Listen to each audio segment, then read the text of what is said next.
There was a white flash. If you lived to be 1,000,000 years old, you would never ever be able to describe the full intensity of this white light alone. Nuclear weapons, humanity's deadliest invention. We've had them for over 70 years. If Britain was not now a nuclear power, I don't think we would try to become one. But the fact is we are a nuclear power and we have to manage that reality. There have been many, maybe hundreds, dozens if not hundreds of wars since 1945. Having nuclear weapons does nothing to stop wars. Their effects can be devastating. We say warfare! We say welfare! The next thing I know, I'm running blood all down my chin. Like Dracula. But with the invasion of Ukraine, can we afford not to have them?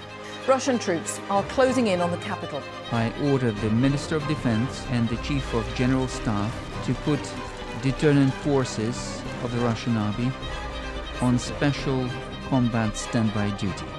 We ask, why is the UK rearming? Do nuclear weapons keep us safe, or are they a disaster waiting to happen?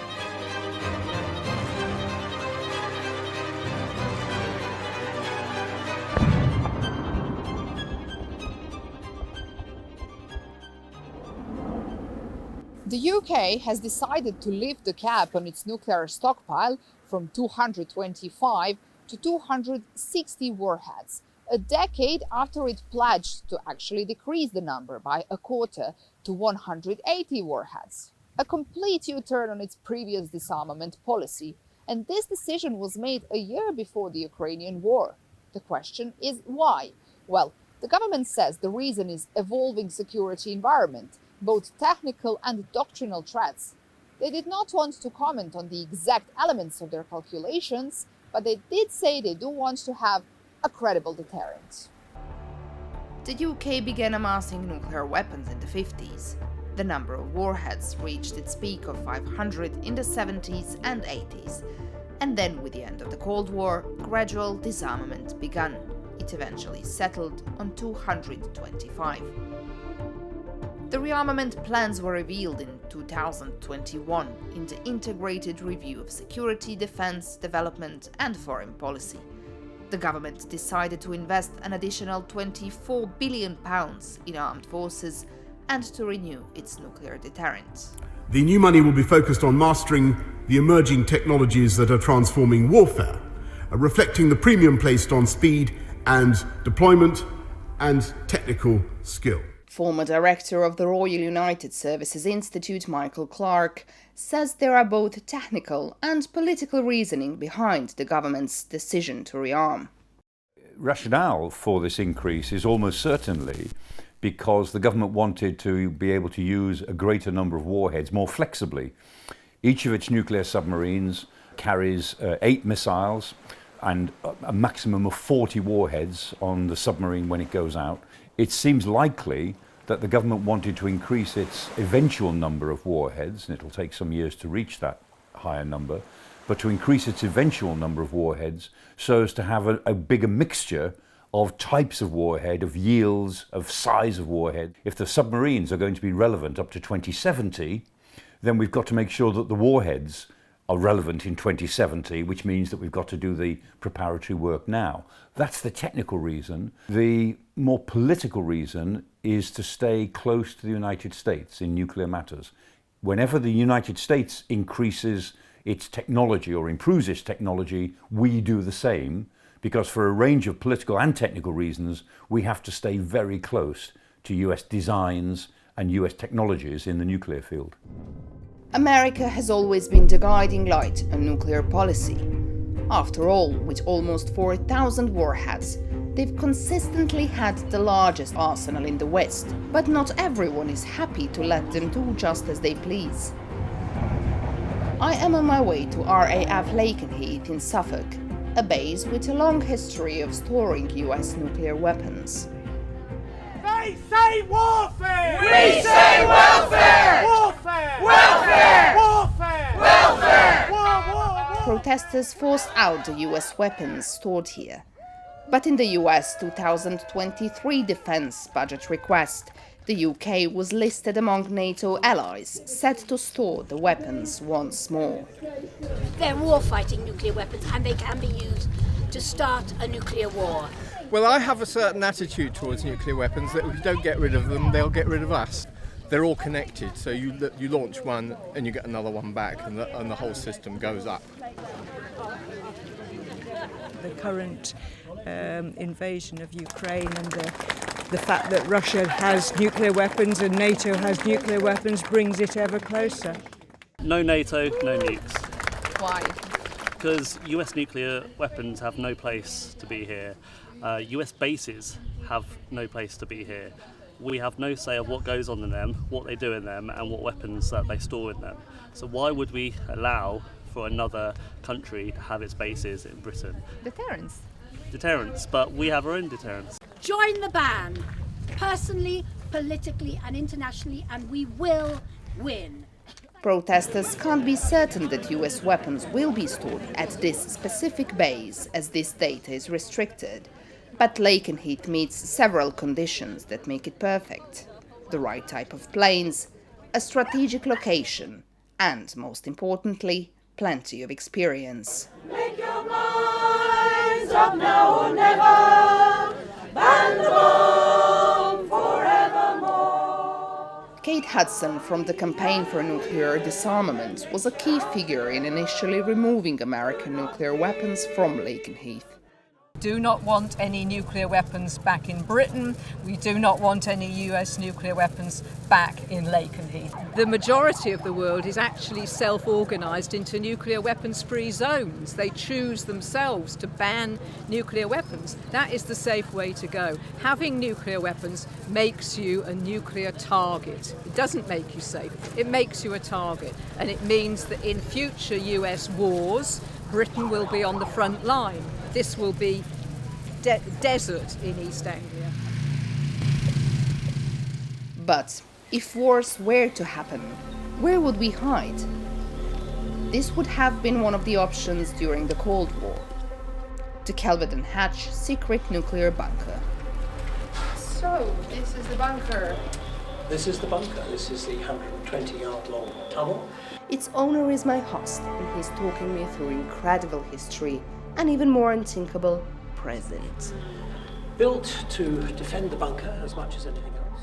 And in 1952, the government approached my grandfather and under the threat of compulsory purchase took 25 acres of those 2,000 acres where the hill was and bulldozed the hill away, built the bunker, covered it up, and then we farmed over it as though it was a normal farm so that the Russians wouldn't know it was here. Latterly, the country was split into 18 regions. When a bomb goes off, central government can't communicate, and so it's split into 18 regions. Each region would have had a cabinet minister, who's the commissioner, who'd have been in charge, and he would have governed his area. This is the London bunker, and so we would have governed London. Do not go outside. Stay where you are till your civil defence warden gives you other instructions. Do you really think that this underground bunker is out of date? Well, think twice.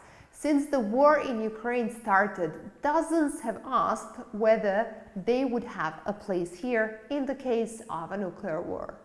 The answer to that is yes. If you've got £500,000 of liquid assets, come and have a serious chat with me and we'll talk about it, because it's not as though you're going to be down here like the Second World War for a mere couple of days. Chernobyl was 28 years ago. You're going to be down here for a long time. The United Kingdom was heavily attacked with nuclear weapons at 1 o'clock this afternoon. It's the radiation that kills you, of course, not the bomb blast itself, unless you're very close to it, and then it won't matter. That's a good point. Even the lowest doses of radiation can cause devastating damage to human tissue.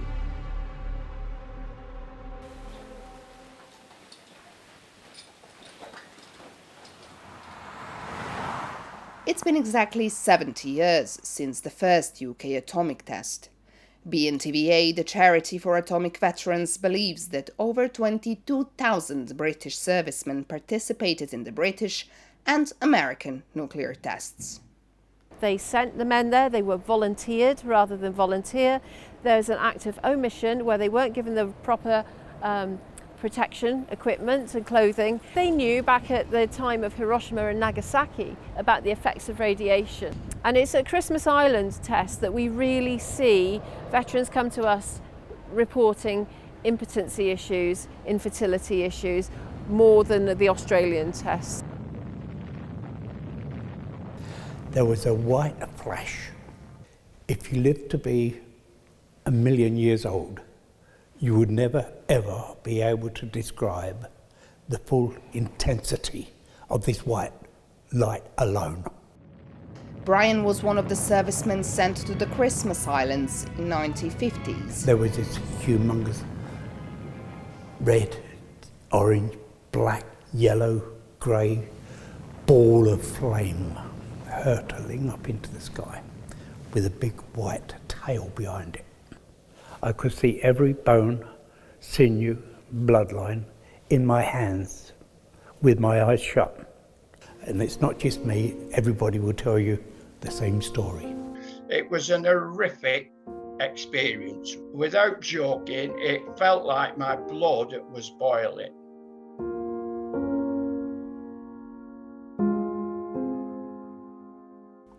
A terrifying memory, but by no means the end. After all, the tests leave their mark, not just on the mind, but the body. We had a son, Stephen. He died at 4 months old. We found him dead in his cot one morning, and obviously you ring the ambulance. The ambulance came in hospital. They pronounced him dead, and myself and my wife were arrested on a possible murder charge. The coroner's report was completely different to a cot death, to bronchial pneumonia. It said his lungs had not formed correctly. My son was born with a very bad eye problem called Duane syndrome. One eye was facing that way and the other one was locked in a position that way. My first wife, who's passed away through a different disease, she had 13 miscarriages before she was able to give full birth. All the doctors have told us that it's going to be with us forever.